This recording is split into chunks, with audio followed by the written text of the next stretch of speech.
The Invincible Teams podcast is powered by Evergreen.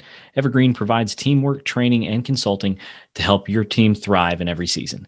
If you want to have a team that makes other leaders jealous, get started by going to their website in the show notes and scheduling your free consultation today.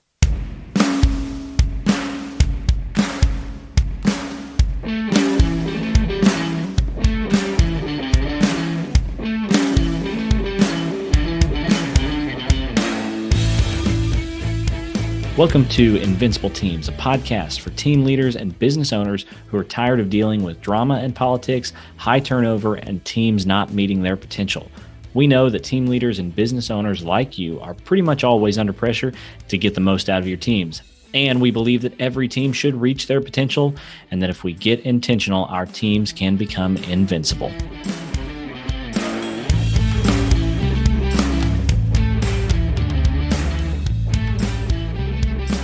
Welcome back to the Invincible Teams podcast. I'm your host, Ryan Mayfield. I'm Alexis Garvin, and I'm super glad to be here. Glad to have you here and excited to dive into some of these topics that we're going to talk about over these next few episodes. Today, we're talking about character versus competency within a business. And so whenever I just bring up that phrase of character versus competency in the realm of business or in the realm of teams, what things does that spark in your mind? I think for me, similar as to what we had chatted about just earlier, is the incredible focus so often in the business space on competency and on the cultivation of hard skills versus those in the realm of character, and recognizing that character development and the cultivation of soft skills, connection, communication, those kinds of things doesn't necessarily always get as much emphasis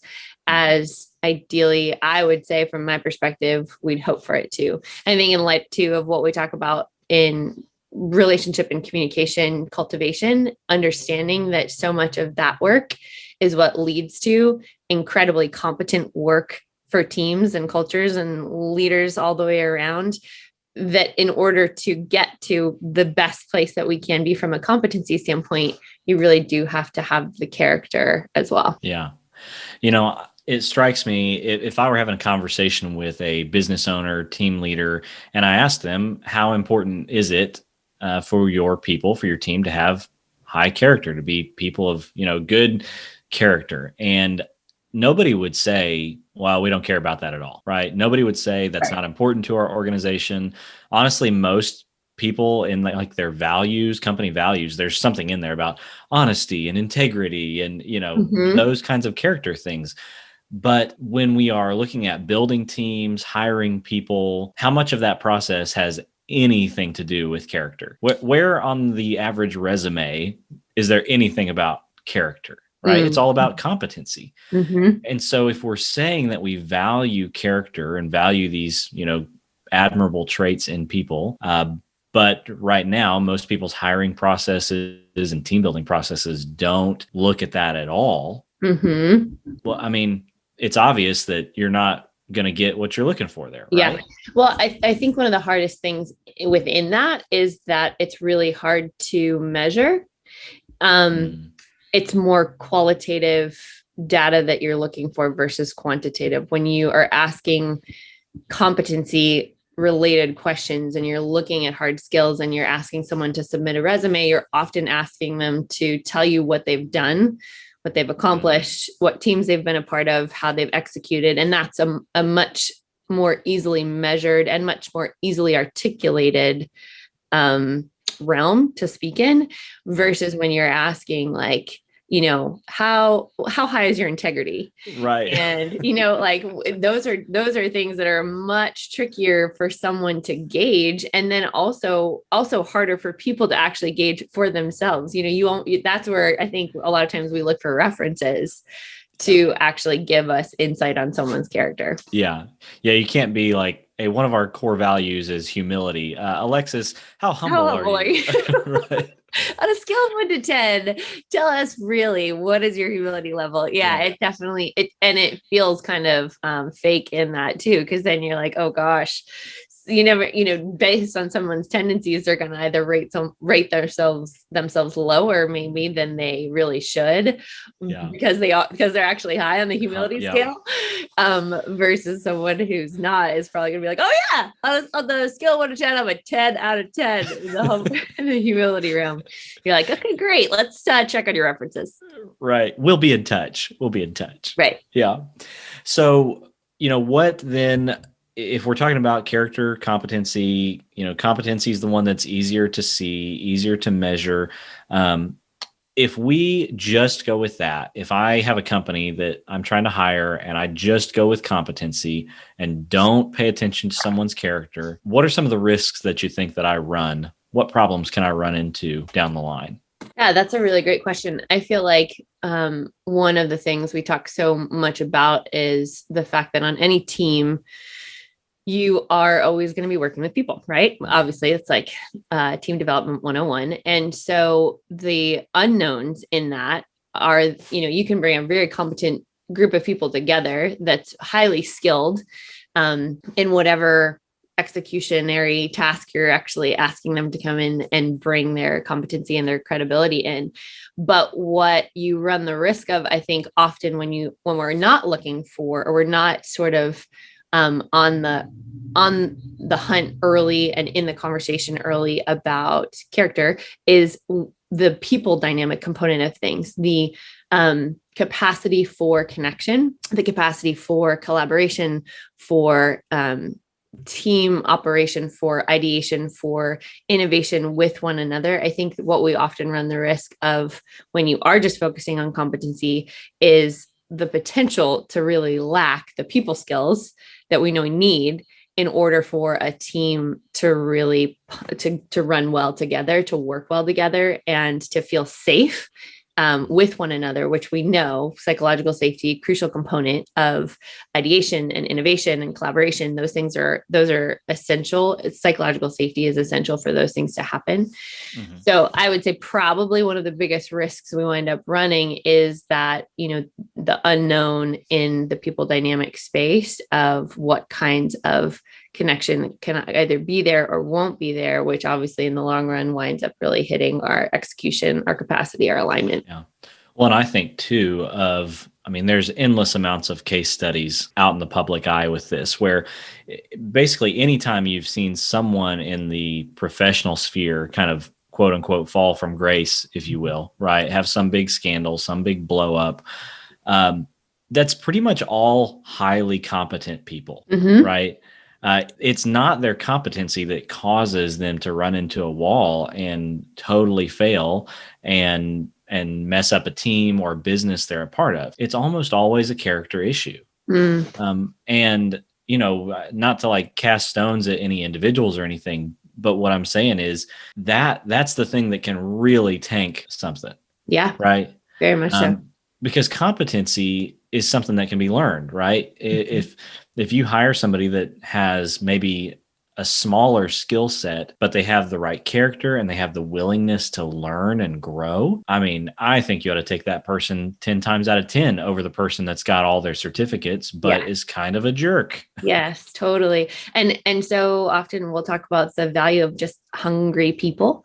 Mm-hmm. Why hunger is such a high value when you are looking at a new hire, when you are looking at recruiting, why having someone who is willing to grow, willing to change, excited about it. I wouldn't just say willing, but it's actually looking to constantly be upping their game, not just in the competency realm, but from a holistic perspective. As people, they are desiring to grow. I think that's always a great indicator of someone that then you can bring on and they're going to be willing to learn, willing to grow in whatever it is you're wanting to teach them. Sure. So, again, back to my conversation with a business owner, business leader. Okay, so you care about character, you care about honesty. What about team culture, right? Do you care about having a healthy team environment? I don't know anybody that's saying, nope, don't care about that. It can be crap. That's fine. Right. Never had that conversation. So talk to me about what you think a person who maybe is incredibly competent, but with questionable character, what can that do to a team culture? I would say, as far as what team development would look like when you do have, or what the risk that you wind up running when you aren't necessarily bringing in people who are focused in the character space or who have awareness in the character space. I think one of our greatest attributes in that realm is self-awareness. And what comes from that is others' awareness, right? And so within a team dynamic, you obviously want to have people who are not just individual performers, but who are actually capable of collaborating with others and also capable of recognizing what others are doing on a regular basis and cheerleading their team, cheerleading their coworkers on a relatively regular basis to then just acknowledge that they are a part of a bigger whole. And so I think about the cultivation of self-awareness and the cultivation of others' awareness as being such a high value in that character space, such a high criteria, or such a valuable criteria for us when we are thinking about hiring people bringing people on your team that actually do show that character is something that they are really focused on developing on a regular basis. Yeah. And, to think about this outside of the realm of hiring, one of the things that I have run into multiple times is a team leader who is struggling with someone on their team because they're a jerk, because they don't work well with other people, because, whatever it is, kind of not so much in the competency area, but more in the character side. Mm-hmm. But they're an incredible performer, right? Mm-hmm. They may be their top salesperson or whatever it is. And they're like, man, the rest of my team hates working with this guy, but he's a producer, right? He gets stuff done. Yeah. And what I tend to say a lot of times to those people is, okay, are they so good that you're willing to lose the rest of your team for them? Oh, great right? question. Mm-hmm. If they are really that valuable, that their work is more valuable than the rest of the team combined, great, run with that. But in reality, the vast majority of time, probably all the time, that's not going to be the case. And you will see the rest of your team flourish once someone like that is either removed or, hopefully could be shown what they're doing, how they can do stuff different, and pay more attention to that character thing. So, just to kind of begin to wrap things up here, if somebody's listening who realizes, dang, I have only been focusing on competency, I have not been paying attention to character in my hiring process or just as I lead people, what would you say that they should do? What are some things that leaders could do if they want to up their focus on character and not just on competency going forward? I think we've talked a good amount in that first conversation that you and I had, Rye, about rhythmic development and how essential it is to have a focus within your culture on the whole person on a regular basis. So because we know that every company that has a team that's working forward on a mission, their driving forces are always around execution and capacity, right? Like the forward movement is typically the focus. However, we know that in a really healthy team, you're going to have some energy, some time, some resources being put towards the steady development of your people. And so I think when we think about what does it look like to have healthy cultural rhythms where you are both cultivating your people's competency and also cultivating the character of the people within your team, you do have some sort of steady rhythms of pouring into your people in both of those realms. And I think about that just from a really practical, pragmatic standpoint is offering resources, offering leadership development tools, offering even books and podcasts, like the types of things that really do develop the whole person, or the types of things that develop a learning individual's capacities in a variety of realms. I just think about offering those and keeping those kinds of conversations around those tools and around those resources alive. That to me, kind of right off the bat, would be the first thing that I think of that would be a helpful, steady way of keeping emphasis in a team culture on both competency and character development. Yeah. I love that. And I'll just second that and say that I found a stat the other day. There's a study I was reading, and for companies that will implement an actual plan for leadership development and positive culture, If there's a plan in place, companies will have, they said, a 34% reduction in their turnover rate. Wow. Isn't that crazy? That is, from a retention standpoint, that's fantastic. Yeah. An intentional plan to develop their leaders and produce a positive work environment, a 34% reduction in their turnover rate. That's huge. It is. It is. So, all right, we'll wrap it up here. Any closing thoughts? I think just in addition to that, thinking when we're thinking about retention and we're thinking about keeping people, for the long term, longevity all the way around. Now we know engagement. There's such a wide range of engagement in culture, in work culture. You can totally have the person that's there and getting done what is necessary, checking the boxes, but not necessarily really adding to the team dynamic and to the culture of the company. But I think we know that, anybody that's really beneficial to a company is doing a lot more than just performing in their role. They're usually also adding to the team dynamic. And so I think this whole conversation around how do you not only bring on people that will be engaged in that work, but how do you cultivate and stay energized? How do you keep people energized around those things? I think that's why this kind of conversation is so important. Absolutely. I'll end it with a quote. Honestly, I don't know where it came from, but I really, really enjoyed it. And it was just the idea that your competency will take you only as far as your character will sustain you. It's like a train, right? Where you have competency is what you're carrying and the rails are character. And so you can only ride that as far as character will take you.